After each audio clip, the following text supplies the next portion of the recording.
Welcome to the History of Witchcraft. Episode 39. A War of Words.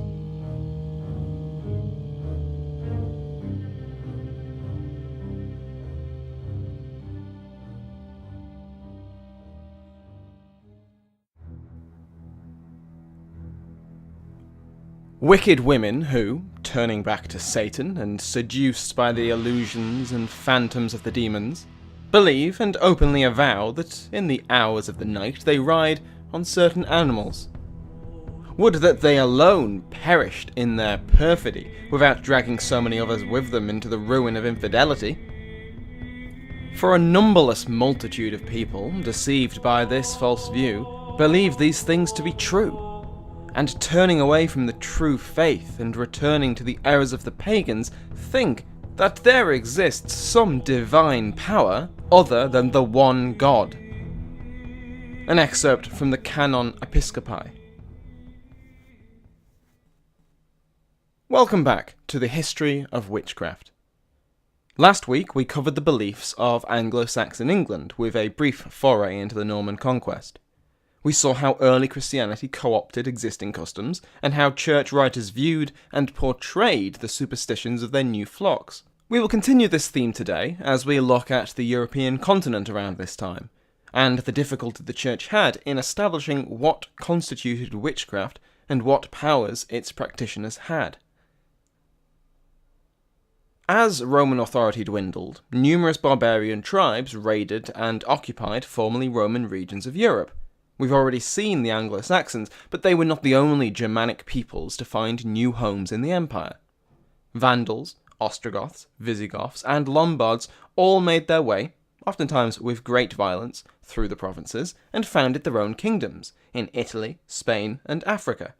But the tribes that interest us today are the ones who gave their name to the country that draws its heritage from the kingdoms they founded over 1,000 years ago. The Franks. We will focus on the Franks and the empire they would found as a lens through which to examine the evolution of what a sorcerer was thought to be, what maleficium was, and try to wrap our heads around the complicated nature of medieval theological thought. In discussing the Carolingian Empire, we get an opportunity to take a look at the official and unofficial beliefs in magic, sorcery, and maleficium, the length and breadth of Western Christian Europe, as the Carolingians directly ruled most of it, and their empire spurred the medieval Renaissance that shared their name. The Carolingian Renaissance led to an expansion of literature, art, architecture, and theological thought, and is one of the prime examples of why the Dark Ages is a load of old tosh. The Franks were a people originating in the Rhine Valley, a federation of tribes that repeatedly attempted to move into Roman territory in northern Gaul throughout the 3rd century, raiding the border regions as well as acting as fearsome pirates in the English Channel. Emperor Julian the Apostate, known to history as the last openly pagan emperor of Rome, allowed the Franks to reside in modern-day Belgium and the Netherlands as federati, military allies. They rapidly spread across northern Gaul, establishing small kingdoms as they went. In the late 5th century, Clovis I united these kingdoms, establishing both his dynasty, the Merovingian line, as well as his hegemony over large parts of Gaul. The Merovingians ruled and expanded their Frankish kingdoms for close to 3 centuries, but towards the end of this period their role as kings became largely ceremonial. The real power was behind the throne of Francia, in the form of the mayors of the palace. This was a hereditary title, first held by the Pippinid family before passing to the illegitimate son of the last Pippinid mayor, Charles Martel. This was not a painless process, as the position was incredibly lucrative, and required a civil war between Charles and the supporters of his half-nephew, Theodowald, then just an 8-year-old boy. Charles was able to consolidate his rule, and as an aside I think it's worth mentioning that upon defeating his nephew, Charles took him under his protection, rather than having him quietly killed, which would have been safer and was the expected outcome.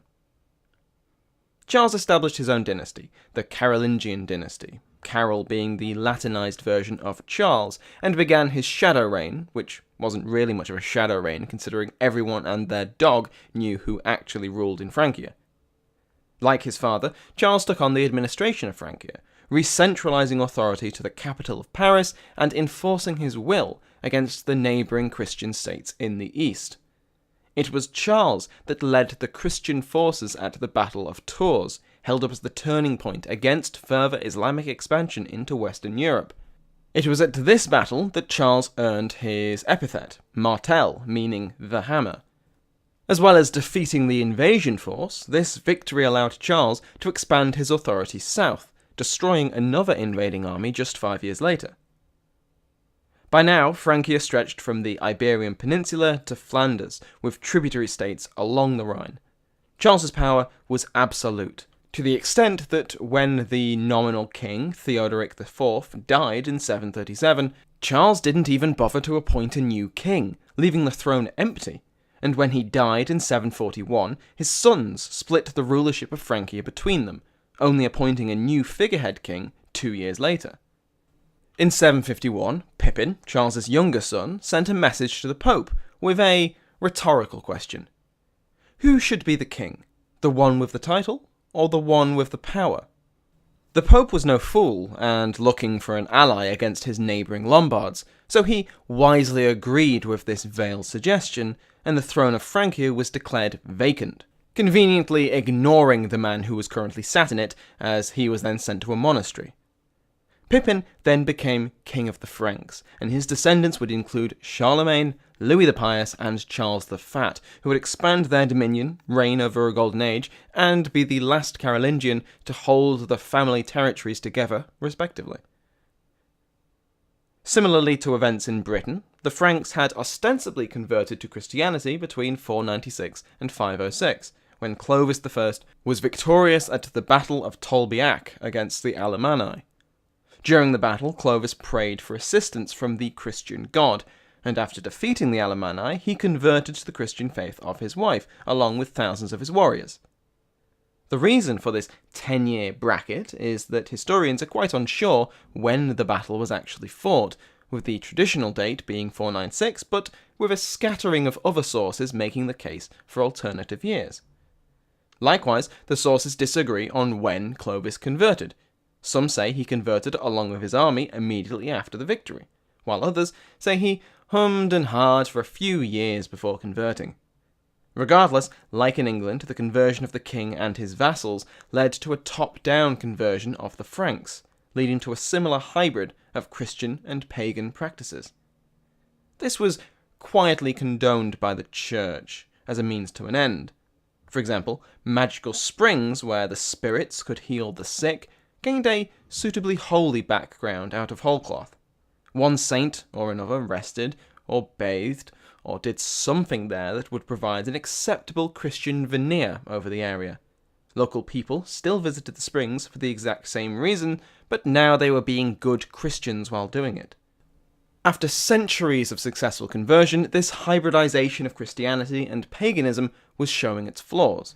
As successful as this approach had been, with its mass conversions of large geographical areas, vast regions of Europe that nominally followed the religious lead of Rome had their local traditions and rituals largely intact. This would simply not do, because while their medieval church was remarkably flexible, it did have a limit. By the end of Charlemagne's reign in 814, overt paganism had ceased to exist anywhere other than the eastern reaches of his empire, while the old ways were still openly followed. With paganism more or less defeated in mainland Europe, with the notable exclusion of the marauding attentions of the Magyars and the Scandinavians, and the tide of Islamic conquest halted, the main threat to Christian Europe became internal heresy. Equivalating the crime of heresy to one of witchcraft was already in process when baby Charlemagne was still in his swaddling clothes. In a church synod held in Rome in 743, among other practices condemned was the act of leaving food as offerings. Initially, this was a pagan custom of giving food to spirits in return for favour, which of course the church could not condone on the basis of it being un-Christian in the first place. The severity of this act is magnified when considering that the Christian Church believed the spirits and gods worshipped by pagans to simply be Christian devils in disguise. Knowingly or not, those people that held to these traditions were seeking assistance from demons. This concept of leaving food out for spirits would later evolve into the fear that these supplies were left out not for spirits, but for those bands of people on their way to covens or diabolic orgies. The wording of the Synod's decree extended to those that made incantations, as well as those that took part in pagan rites, declaring the perpetrators to be anathema, which at this time meant complete separation from the church in the style of later excommunication. Black magic was gradually, over the decades and centuries, being inextricably connected to diabolism, the logic being that magic was an attempt to compel spiritual forces for the benefit of the person conducting the ritual. However, the Almighty God and his angels were obviously unaffected by the attempts of a mere mortal to control them, so therefore, only Satan and his demons could be the target of these attempts, so the logic went.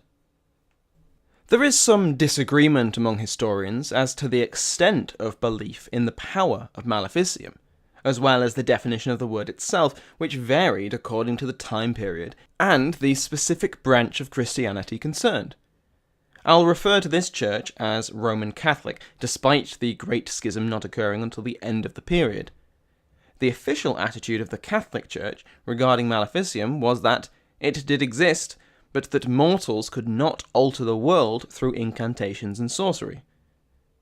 As mentioned before, the act of sorcery was an attempt to either bargain with the devil or bend him to your will, but the official position of the church was that the devil could not challenge the power of God, and therefore had no influence on the physical world. A practitioner of maleficium could not directly kill or harm someone. The devil's powers were limited to either bewitching people's minds to make them believe or do something that they would otherwise not, or luring souls to damnation through promises of earthly wealth and power. Due to these dangers, the act of maleficium was condemned by the Church as both heresy as well as a sin, and its practitioners condemned as heretics, as heresy begets heresy. The practitioners of maleficium were, effectively, foolish puppets of the devil, sacrificing their souls and the souls of others for the impotent promise of power.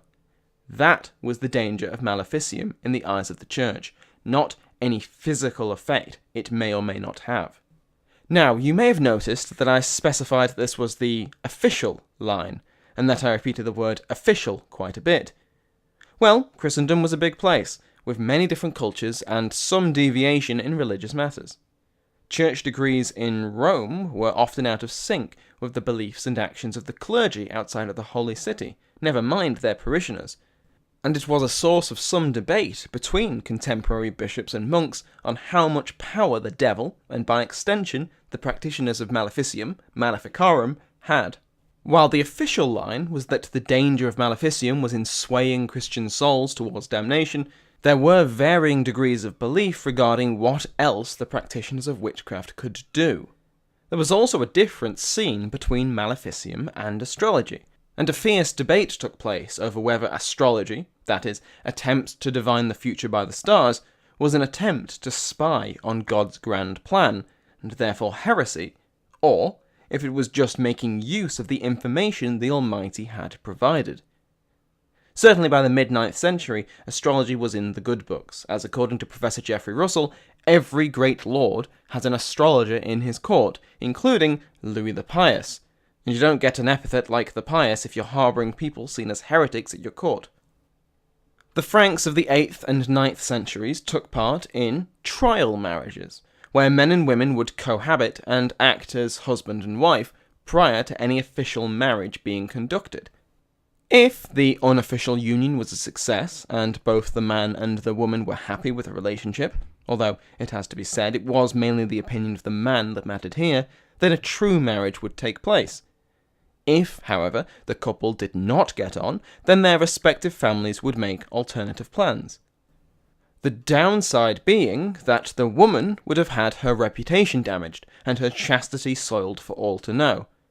As with many pre-modern societies, it should go without saying that a woman's suitability for marriage was negatively affected by any previous sexual relations, with the most common outcomes for a woman in a failed marriage or trial marriage to be shut away in a convent as a nun, or being wed off to a vastly lower status man than she would have expected. What does this have to do with witchcraft, you might be asking yourself? Well, on top of the public shame attributed to a woman in a failed marriage or trial marriage, she was also at risk of accusations of black magic, should her former spouse have difficulty in conceiving, or his new lover fall afoul of an illness. The belief was held and broadcast at the highest levels of Frankish society. Archbishop Hincmar of Reims, a trusted advisor of Charles the Bald, was a prolific author of many theological works, and, through his advice and influence, effectively steered the ship of the West Frankish state for most of his adult life. He was also a fervent believer in the dangers of maleficium, notably writing that the former lovers of Frankish men might curse them with impotence or sickness. In his book, De Divortio Lothariae et Tetburgae, which I am of course butchering, a text written to discuss Carolingian King Lothair II's attempts to divorce his wife Tetburgae due to infertility, the Archbishop diverges to state the powers of witchcraft he implies to have witnessed personally. In De Divortio, he makes the claim that the mistress of Lothair II was the cause of the breakdown of his marriage to Tetburgae. Now, she was undoubtedly part of the reason, what with being the king's mistress and all, but Hincmar's accusation was that she made use of maleficium to do so. This seems a bit excessive, that is, until you take into account the bishop's close friendship with Charles the Bald, Lothair's uncle, who would benefit from Lothair remaining with the woman who could not provide him with an heir. When Lothair died without a legitimate heir, his lands were split between Charles and his brother Louis. It is not a huge stretch of logic to assume that Hincmar published the view that maleficium was behind the estrangement to delegitimize any attempted annulment, especially once Tetburgae took refuge at the court of Charles. Without an annulment, Lothair could not marry his mistress and legitimize his bastard son by her, and so Hincmar's patron benefited. According to the Archbishop, the abilities of Maleficarum ranged from predicting the future through the shoulder blades and livers of animals, as well as performing incantations with, among other things, bones, coals, ashes, facial and pubic hair, snakes, snail shells, herbs, reels of thread, and mystically coloured clothes. With these varied ingredients, and presumably while wearing the mystically coloured clothes, witches were able to cause the aforementioned impotence in married men, cause discord in an otherwise happy marriage, shapeshift into animals and other people, and put themselves and others into a drug-fueled trance. Hincmar recites a tale in the same volume of a man besotted with a beautiful woman who meets with a sorceress to ask her to grant him the woman's affections. The ritual that takes place involves the sorceress writing a letter to the devil, the man brandishing the letter in the night, and then meeting with the devil and renouncing his faith in Christ by signing a contract, literally making a deal with the devil. The woman indeed falls in love with the man, but is in the process of becoming a nun. Out of guilt, the man admits his sin, and the pact with the devil is broken by the church and the girl freed. A nice happy ending, with no one losing their soul or being dragged to hell like we heard last week. Archbishop Hincmar was a high-ranking figure in the church, as well as the right hand of the emperor, and he openly espoused the belief in the physical powers available to the worshippers of the devil. Hincmar is an example of the more extreme beliefs from this period, but while he may be at the far end of the belief spectrum, he is not alone. Throughout the 8th, 9th, and 10th centuries, a number of religious authorities warned of the danger posed by maleficium, although not always giving credence to the more fantastical claims shown by Hincmar. The 813 Synod of Tours, a council of bishops and clergy brought together to debate matters of theology, warned that all magic was sourced from the ancient enemy of mankind, the devil, and at the Synod of Paris 16 years later, the infamous passages from Leviticus and Exodus that no witch be allowed to live was used to justify giving the king the right to punish those that gave their loyalty to Satan rather than God.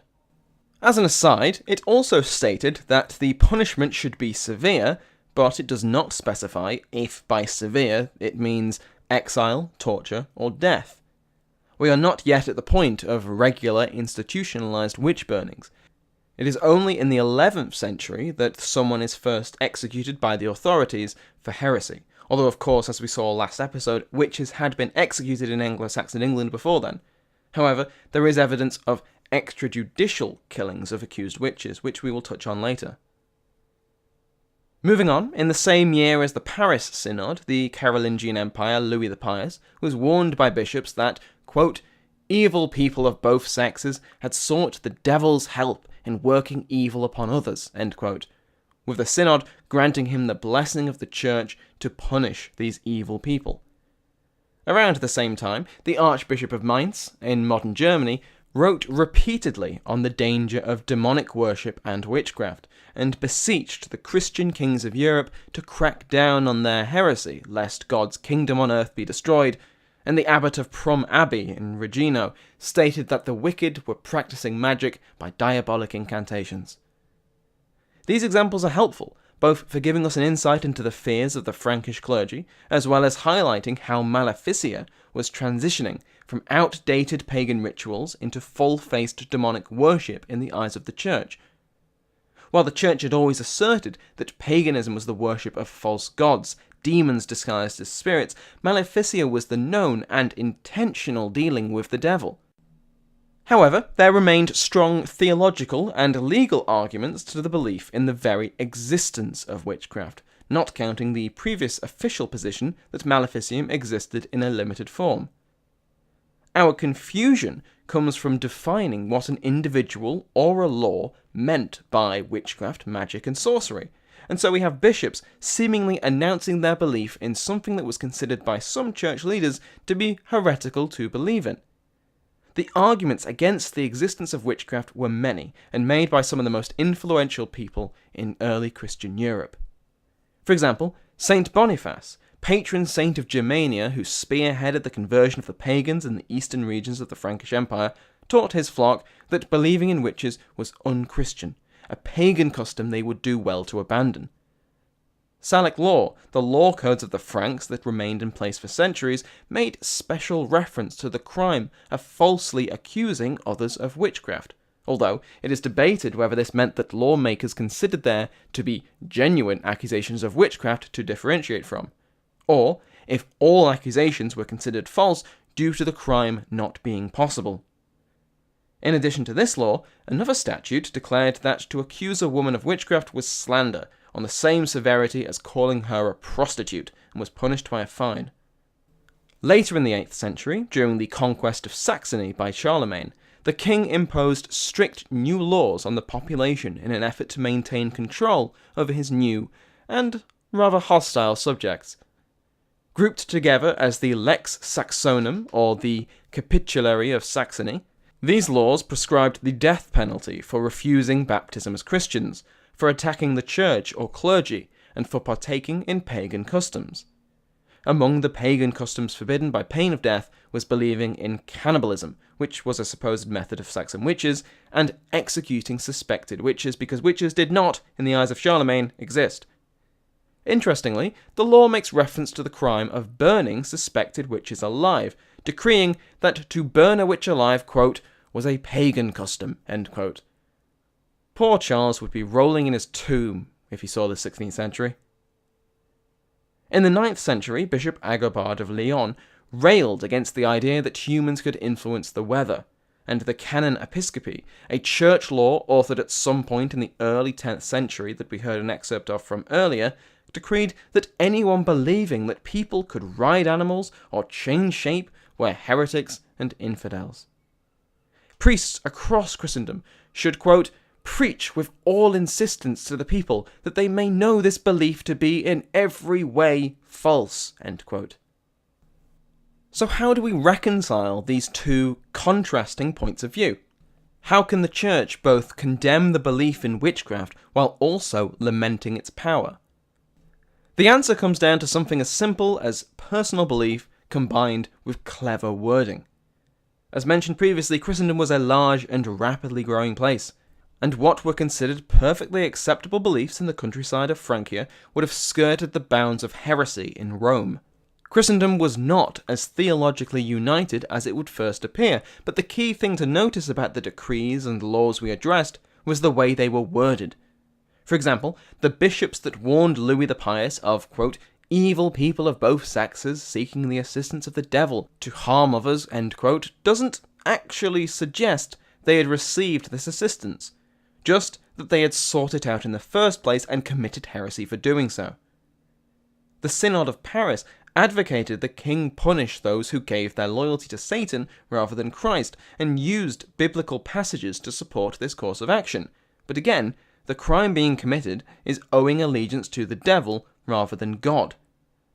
Of all the warnings from clergy of the dangers of maleficium, the vast majority were concerned with heresy and apostasy, rather than the destruction a maleficarum could cause.